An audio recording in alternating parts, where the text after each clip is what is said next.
رادیوی تاجیکستان تقدیم می‌دارد.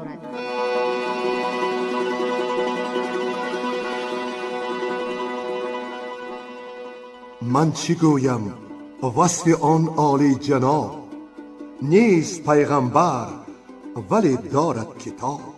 مثنوی معنوی مولوی، هست قرآن در زبان پهلوی.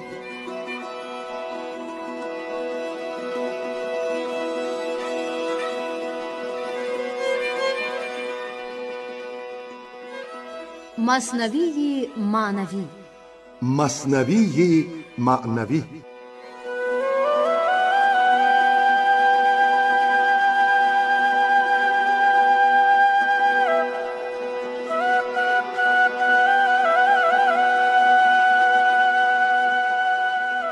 محفل ادبی با افتخار 800 سالگی مولانا محمد جلال الدین بلخی. صدر محفل حاجی اسماعیل پیر محمد زاده.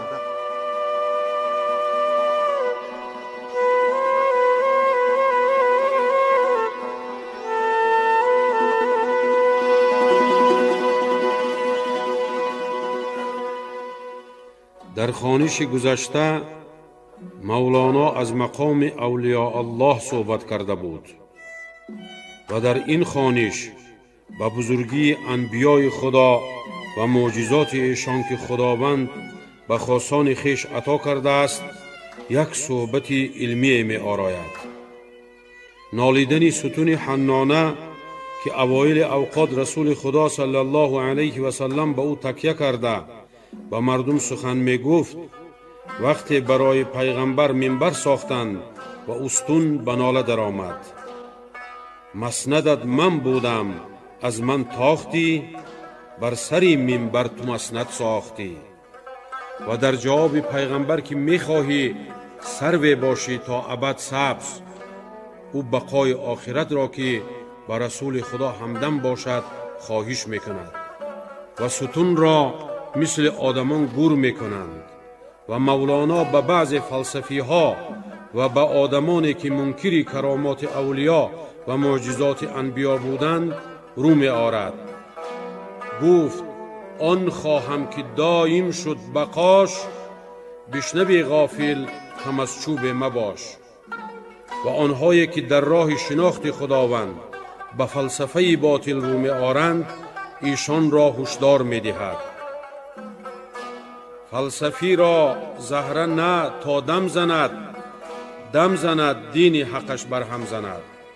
و آنها باید فراموش نکنند که پیش خدا جوابگو هستند. مولانا میگوید: با زبان گرچه به تهمت می نهند، دست و پاهاشان گواهی می دهند در پیش خدا. اینجا یک چیز را باید درک کرد که فلسفه‌ای که در شناخت حق مثل رساله از حویه ابن سینا باشد او لایق پیروی است. همچنین رازی، غزالی، فارابی، ابوالمعانی و غیرها از بابایان گذشتگان که باعث افتخار گشتند. سامعین گرامی، اکنون میپردازیم به خوانش دوام مثنوی معنوی. در خوانش اشتراک میکنند خیرالله ابراهیم، شرافت عبدالنظر و بنده.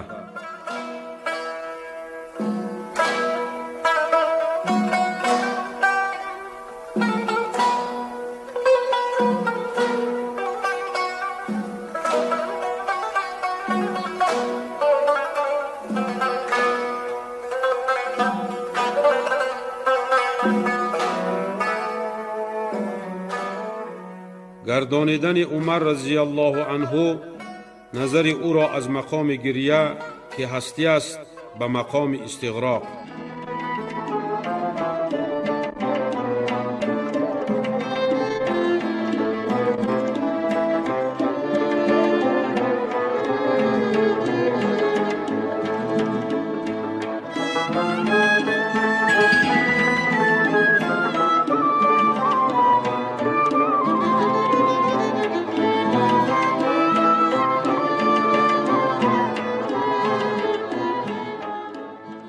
پس عمر گفتش که این زاری تو هست هم آثار هوشیاری تو.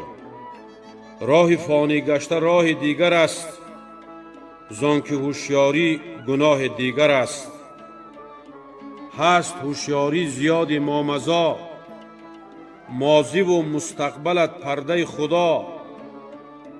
آتشان در زن به هر دو تابکی، پرگره باشی از این هر دو چونی. تا گره بانه بود همراز نیست، هم نشینی آن لب و آواز نیست.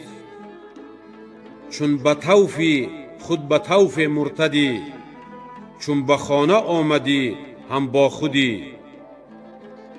ای خبرهات از خبرده بی خبر، توبه تو از گناه تو بتر. ای تو از حال گذشته توبه جو، کی کنی توبه از این توبه بگو.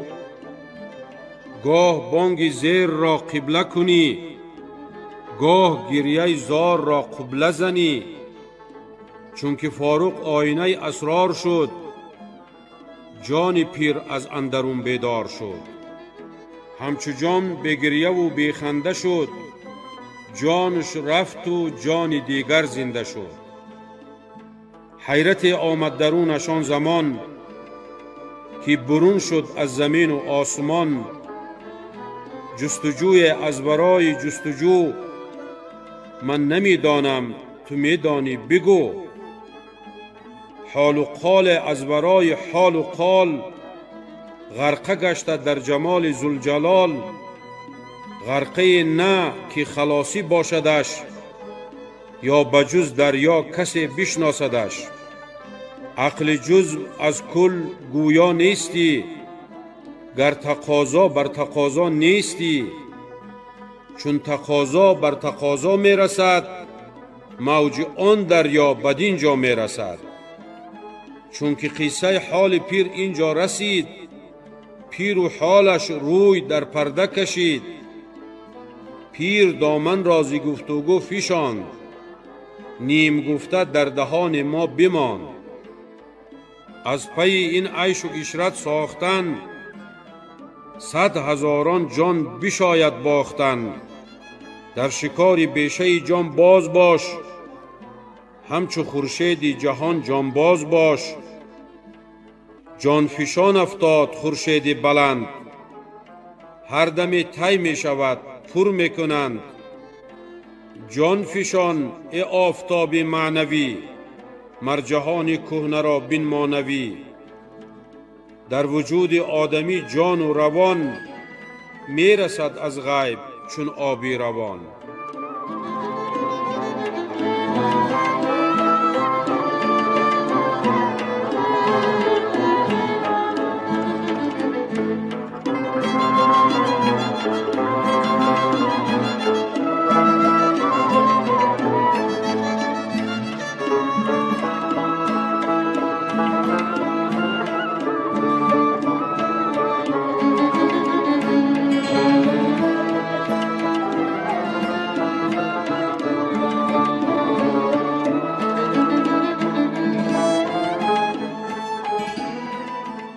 تفسیر دعای آن دو فرشته که هر روز بر سر هر بازار منادی می کنند که اللهم اعطی کل منفق خلفا، اللهم اعطی کل ممسک تلفا، و بیان کردن که آن منفق مجاهد راه حق است، نه مصرف راه هوا.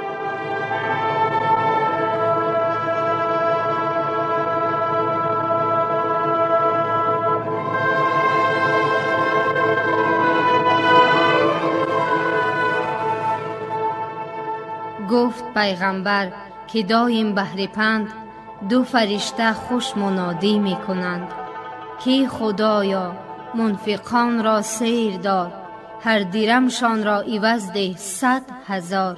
ای خدایا ممسکان را در جهان تو مده الا زیان اندر زیان. ای بسا امساک که از انفاق به مال حق را جز به امر حق مده. تا عوض یابی تو گنج بیکران، تا نباشی از اعداد کافران. امر حق را باز جو از واصله. امر حق را در نیابد هر دل. در نبی انذار اهل غفلت است، کان همه انفاقهاشان حسرت است. سروران مکه در حرب رسول، بودشان قربان به امید قبول. کشتران قربان همی کردند، تا چیره گردد تیغشان بر مصطفی. چو غلام یاغی کو عدل کرد، مال شه بر یاغیان او بذل کرد. عدل این یاغی و دادش نزد شاه، چی فزاید دوری و روی سیاه. بهر این مومن همی گوید زبیم، در نماز اهدی صراط المستقیم. آن درم دادن سخی را لایق است، جان سپردن خود سخای عاشق است. نان دهی از بهر حق نانت دهند، جان دهی از بهر حق جانت دهند. گر بریزد برگ های این چنار، برگ بی برگیش بخشد کردگار. گر نماند از جود در دست تو مال، کی کند فضل الهت پایمال. هر که کارت گردد انبارش تهی، لیکشان در مزرعه باشد بهی. وان که در انبار ماند و صرفه کرد، ایشپوش و موش حوادث پاک خورد. این جهان نفیست در اثبات جو، صورتت صفر است در معنات جو. جان شور تلخ پیش تیغ بر، جان چون دریای شیرین را بخر. ور نمیدانی شدن زین آستان، بار از من گوش کن این داستان.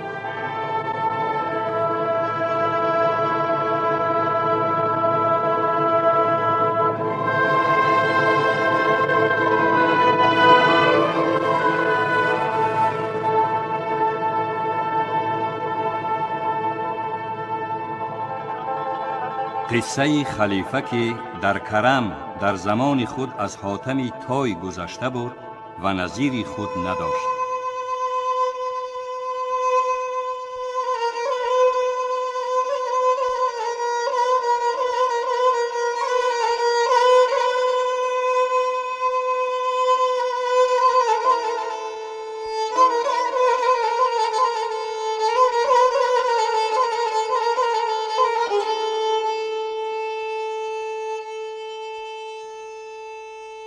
یک خلیفه بود در ایام پیش، کرده حاتم را غلامی جودی خیش. رایت اکرام و داد افراشته، فقر و حاجت از جهان برداشته. بحر و در از بخششش صاف آمده، دادی او از قاف تا قاف آمده. در جهانی خاک ابر و آب بود، مظهری بخشایشی وهاب بود. از عطایش بحر و کان در زلزله، سوی جودش قافله بر قافله.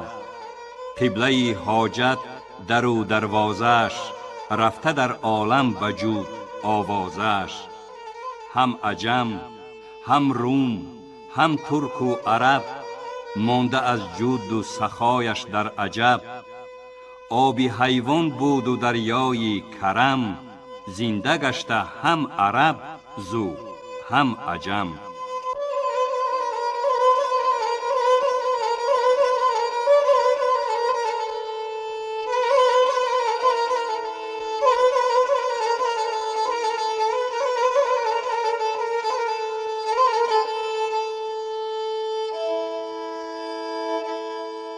قصه اعرابی درویش و ماجرای زن او با او به سبب قلت و درویشی.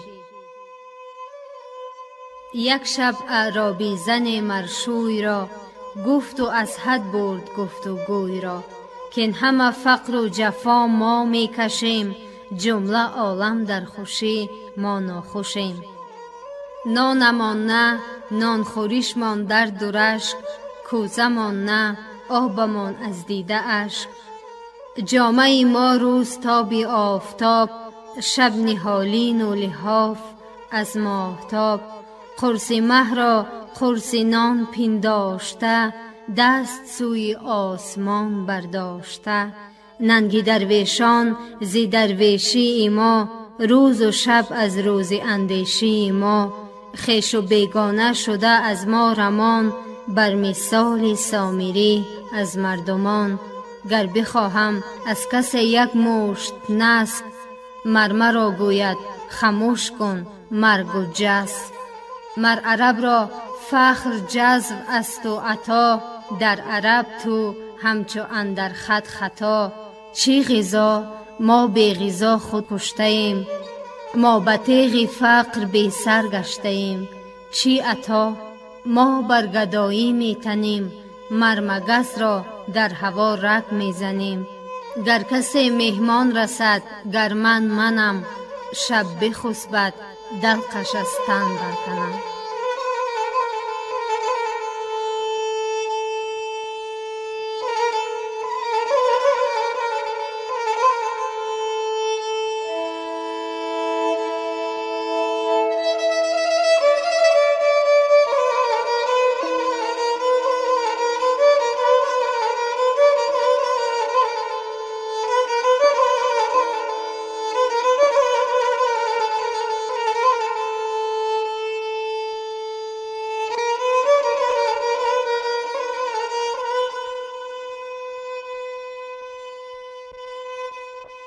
مغرور شدن مریدان محتاج به مدعیان مزور و ایشان را شیخ و محتشم و واصل پنداشتن و نقل را از نقد فرق نادانستن و بربسته را از بررسته.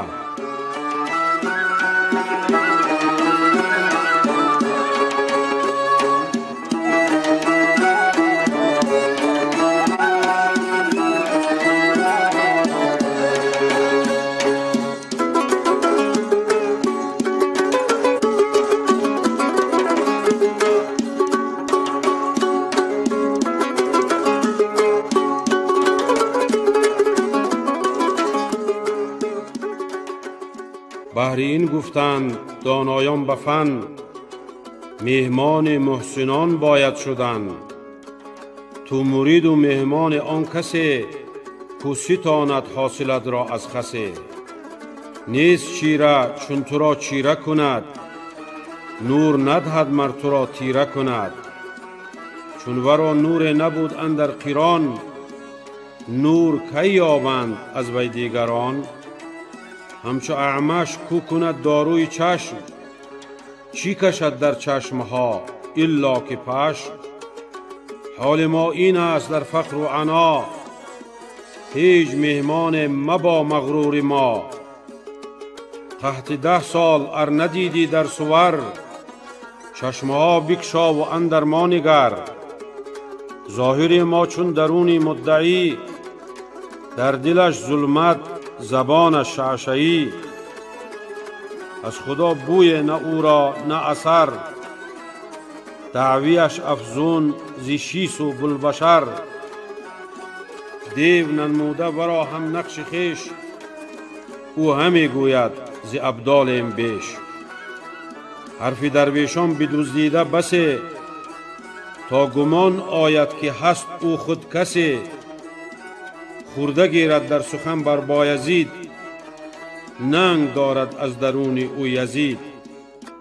بینوا از نان و خوان آسمان، پیش او ننداخت حق یک استخوان. او ندا کرده که خان بنهاده ام، نایب حقم خلیفه زاده ام. الصلا ساده دلان پیچ پیچ، تا خورد از خوان جودم سیر هیچ. سالها بر وعده فردا کسان، گرد آن درگشته فردا نارسان. دیر باید تا که سیر آدمی، آشکارا گردد از بیش و کمی. زیر دیوار بدن گنج است یا، خانه مار است و مور و اژدها. چون که پیدا گشت کو چیز نبود، عمر طالب رفت آگاهی چی سود.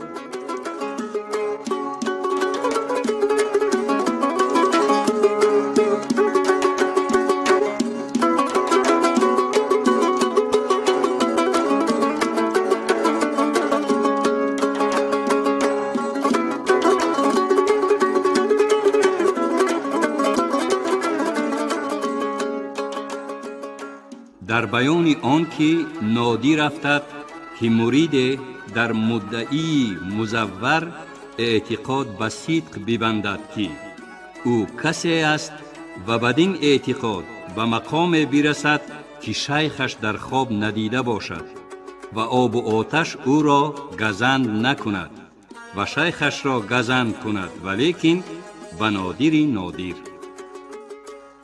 لیک نادر طالب آید کس فروغ، در حق او نافع آید آن دروغ. او به قصد نیک خود جای رسد، گرچه جان پنداشت وان آمد جسد.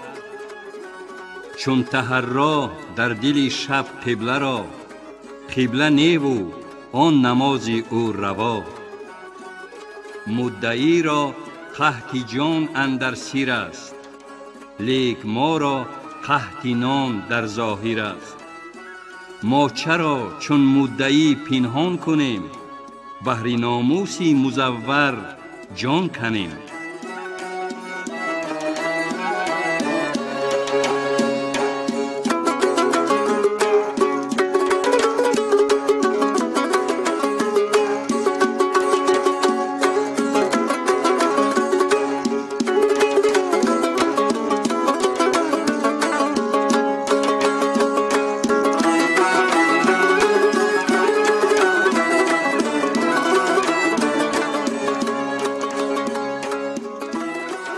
صبر فرمودن اعرابی زن خود را و فضیلت صبر و فقر بیان کردن با زن.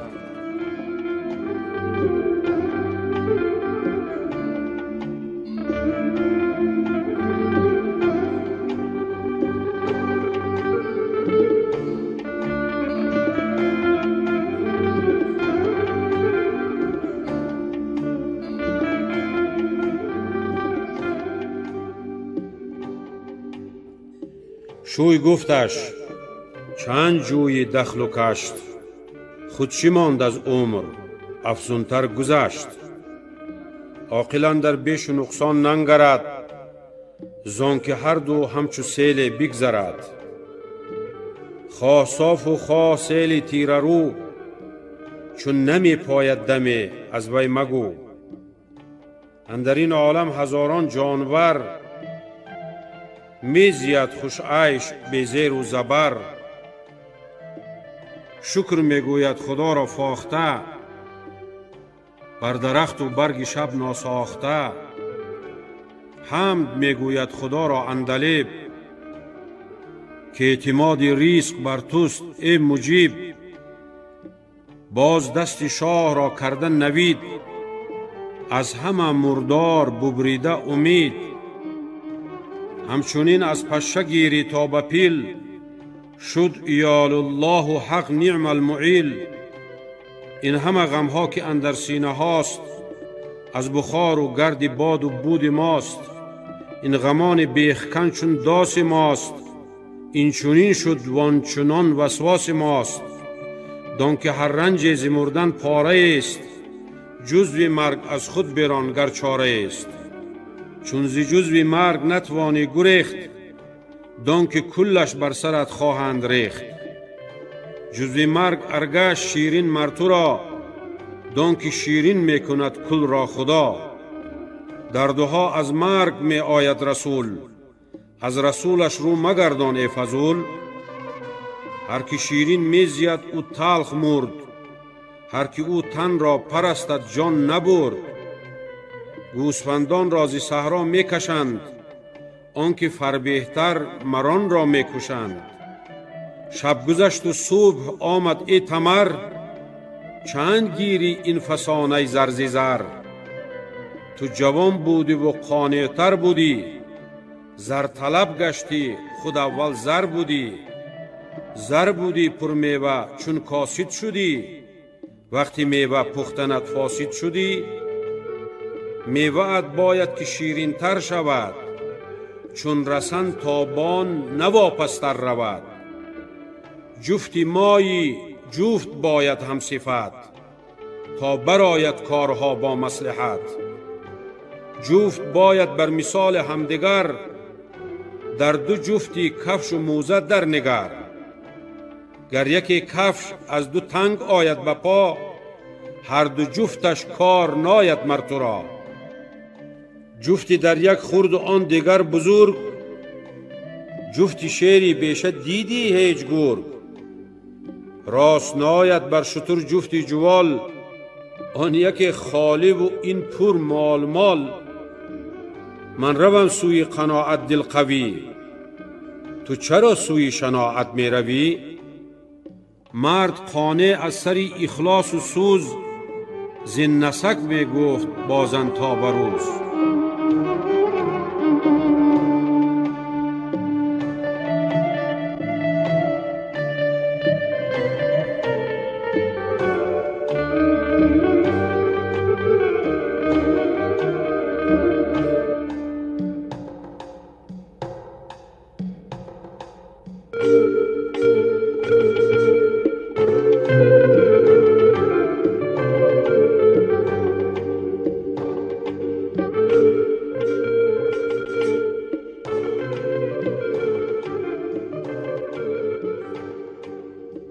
نصیحت کردن زن مرشوی را که سخن افزون از قدم و از مقام خود مگو. لیم تقولون ما لا تفعلون، که این سخنها اگرچه راست است آن مقام توکل تو را نیست و این سخن گفتن فوق مقام و معامله خود زیان دارد و کبور مقتا عند الله باشد.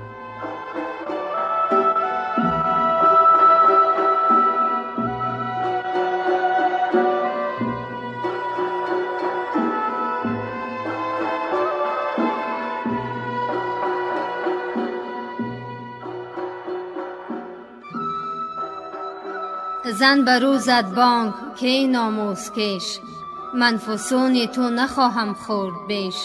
تو رهات از دعوی و دعوت مگو، رو سخن از کبر و از نهوت مگو.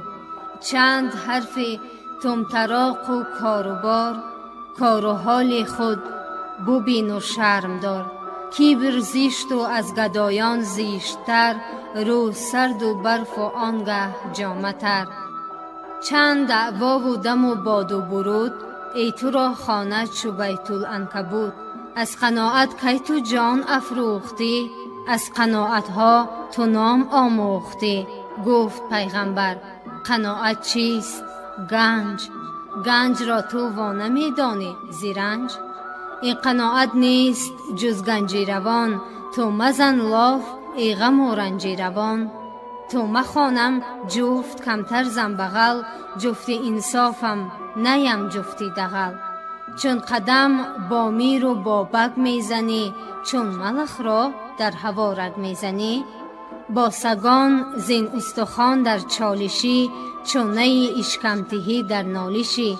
سوی من منگر بخاری سوست سوست، تا نگویم آنچه در رگهای توست.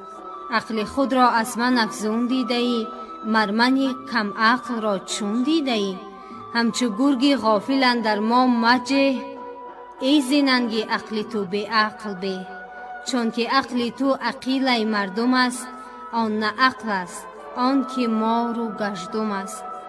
خصم ظلم و مکر تو الله باد، فضل و عقل تو ز ما کوتاه باد. هم تو ماری هم فسونتر این عجب، مارگیر و ماری اینندی عرب. زاغ اگر زشتی خود بشناختی، همچو برف از درد و غم بگداختی. مرد افسونگر بخواند چون عدو، او فسون بر مار و مار افسون برو.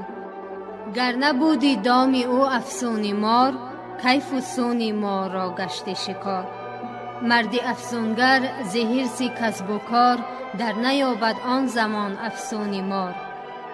مار گوید ای فسونگر هین و هین، آن خود دیدی فسون من ببین. تا به نام حق فریبی مرمرا، تا کنی رسوای شور و شر مرا. نام حق هم بست نه آن رای تو، نام حق را دام کردی وای تو. نام حق بستاند از تو داد من، من به نام حق سپردم جان و تن. یا به زخم من رگ جانت برد، یا که همچون من به زندانت برد. زن از این گونه خشین گفتارها، خواند بر شوی جوان تومارها.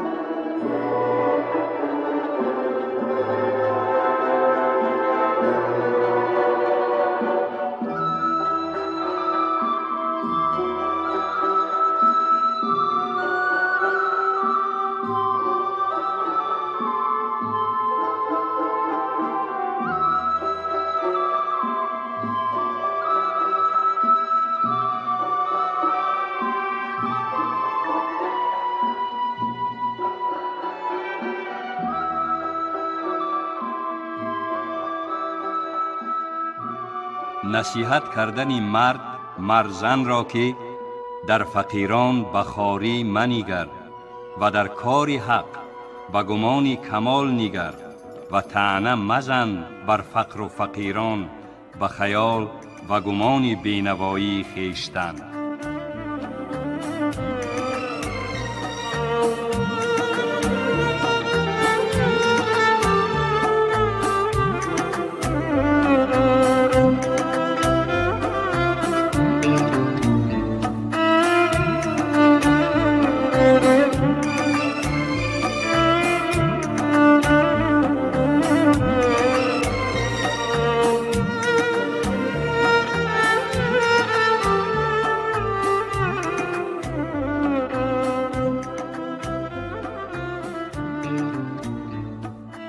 گفت ای زن، تو زنی یا بوالحزن؟ فخر آمد مرا بر سر مزن. مال و زر سر را بود همچون کلاه، کل بود او کس کله سازد پناه. آن کی زلفی جعد و رعنا باشدش، چون کلاهش رفت خوشتر آیدش. مرد حق باشد به مانندی بصر، پس برهنه به که پوشیدن نظر. وقتی عرضه کردن آن برده فروش، برکند از بنده جامه عیب پوش. ور بود عیب برهنش کی کند، بل به جامه خود عیب با وی کند. گوید این شرمنده است از نیک و بد، از برهنه کردن او از تو رمد. خواجه در عیب است غرقه تا به گوش، خواجه را مال است و مالش عیب پوش. کس طمع عیبش نبیند طامع، گشت دلها را طمعها جامع. ور گدا گوید سخن چون زر کان، ره نیابد کاله او در دکان.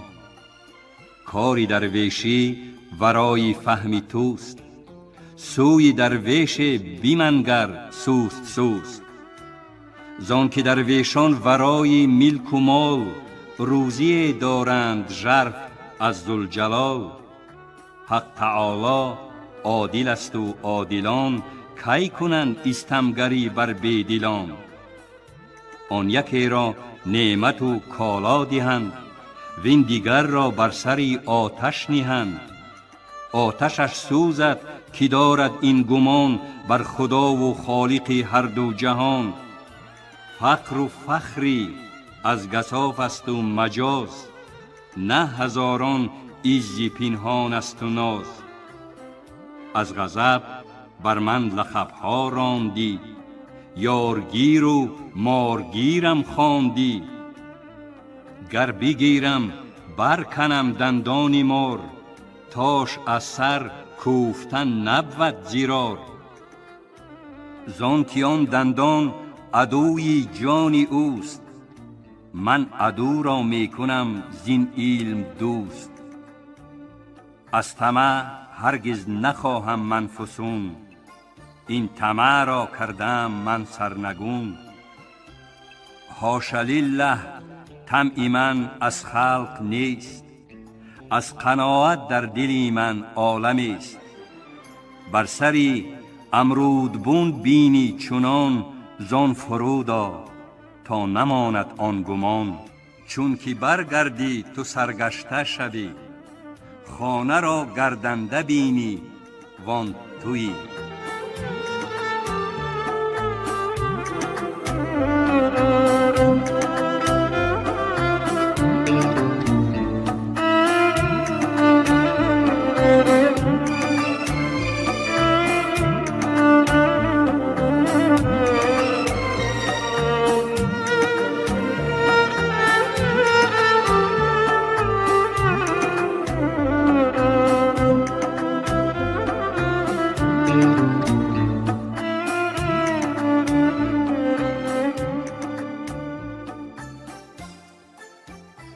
در بیان آنکه جنبیدن هر کسی از آنجا که وی است هر کس را از چنبره وجود خود بیند، تابه کبود آفتاب را کبود نماید و سرخ سرخ نماید، چون تابه ها از رنگ ها بیرون آید سپید شود.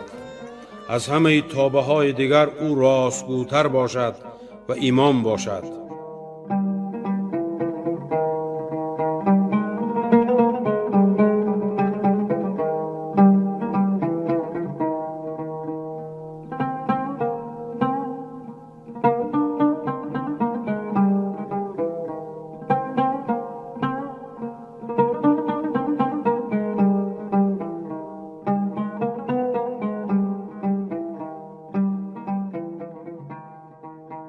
دید احمد را ابو جهل و بگفت زیشت نقشه کز بنی هاشم شکفت. گفت احمد مرورا که راستی راست گفتی گرچه کار افزاستی. دید صدیقش بگفت ای آفتاب نیزی شرقی نیزی غربی خوش بتاب. گفت احمد راست گفتی ای عزیز ای رهیدت تو زی دنیای نچیز. حاضران گفتند ای صدرالورا راستگو گفتی دوزیدگو را چرا؟ گفت من آینه مسقول دست ترک و هندو در منام بیند که هست. ای زن ار طماع میبینی مرا زین تحری زنانه برترا. آن طمع را ماند و رحمت بود کو طمع آنجا که آن نعمت بود. امتحان کن فقر را روز دوتو تا به فقر اندر غنا بینی دوتو. صبر کن با فقر و بگذار این ملال زان که در فقر است عز ذوالجلال. سرکه مفروش و هزاران جام ببین از قناعت غرق بحر انگبین. صد هزاران جان تلخ کش نگر همچو گل آغشته اندر گل شکر. ای دریغا مر تو را گنجا بودی تازه جانم شرح دل پیدا شدی. این سخن شیر است در پستان جان بکشنده خوش نمی گردد روان. مستمع چون تشنه و جوینده شد واعظ ار مرده بود گوینده شد. مستمع چون تازه آمد به ملال صد زبان گردد به گفتن گنگلال. چون که نامحرم در آید از درم پرده در پنهان شوند اهل حرم. ور در آید محرم دور از گزند برگشایند آن ستیران روی بند.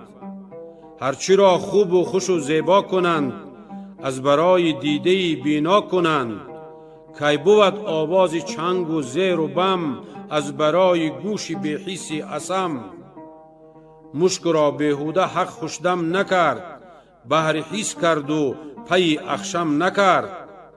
حق زمین و آسمان برساخته است در میان بس نار و نور افراخته است. این زمین را از برای خاکیان آسمان را مسکن افلاکیان. مرد سفلا دشمن بالا بود مشتری هر مکان پیدا بود. ای ستیره هیچ تو برخاستی خیشتن را بهر کورا راستی. گر جهان را پردری مکنون کنم روزی تو چون نباشد چون کنم. ترک جنگ و رهزنی ایزم بگو ور نمیگویی به ترک من بگو. مرمرا چی جای جنگ و نیک و بد کن دلم از صلحها هم میرمد.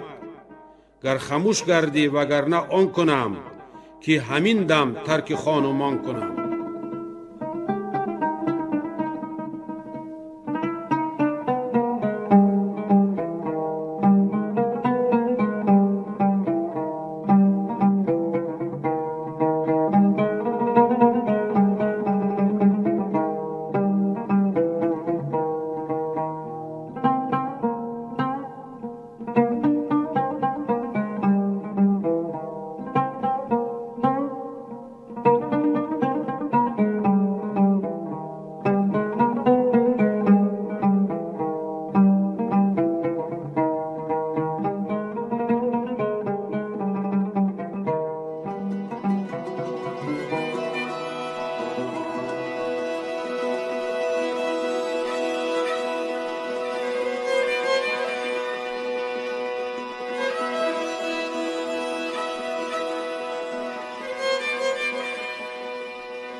شما محفل ادبی را با افتخار 800 سالگی مولانا محمد جلال الدین بلخی شنیدید.